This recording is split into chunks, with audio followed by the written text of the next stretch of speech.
We greet all who are watching this televised Chalice of Salvation program, and I am always grateful to acknowledge the good people in our Catholic Communications Department who make all of this possible.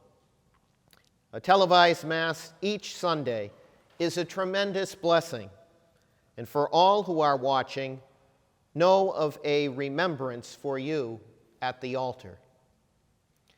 In a special way, I'm delighted to be joined in the chapel today by parishioners and friends, the members of the Knights and Ladies of St. Peter Claver.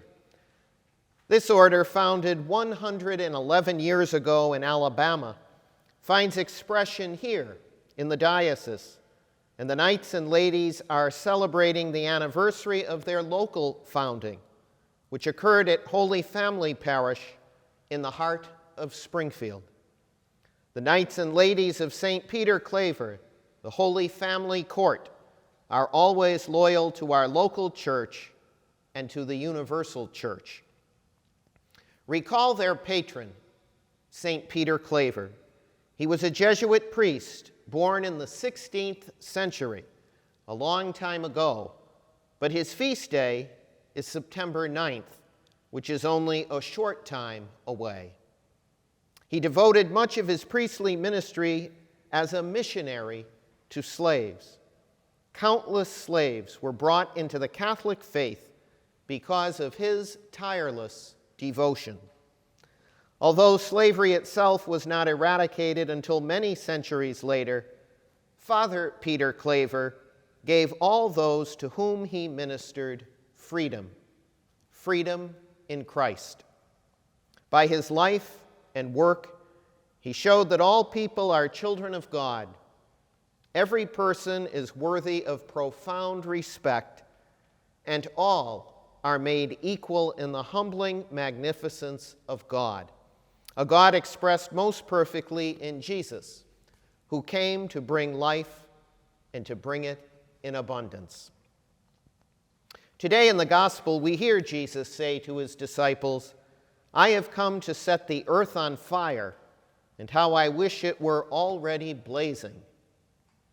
His message was, in the best sense, revolutionary, meant to bring in a new way of thinking, praying, acting, and living.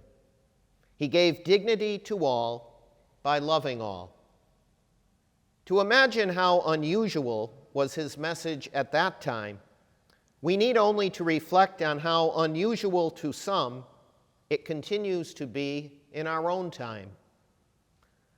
The gospel values of compassion, justice, forgiveness, mercy, goodness seem to be sometimes so absent in our troubled world. But the gospel is what is needed the most. Someone once said that our world will only become a better place when the love of power is replaced by the power of love. It was Jesus who taught about the prodigal son, the story of the one sheep that strays, the woman caught in sin, the visit with tax collectors and sinners, the mathematical equation of forgiveness, 70 times 7. In all of these examples and so many more, Jesus taught and preached a better way, a new way, a revolutionary way of treating each other. On this summer Sunday, as we do our own part to bring the power of love to all we encounter, let us be grateful to that great cloud of witnesses, as St. Paul tells us in our reading, to the saints, to St. Peter Claver, and all our heavenly helpers who direct us to Jesus as he fulfills his promise to set our world on fire.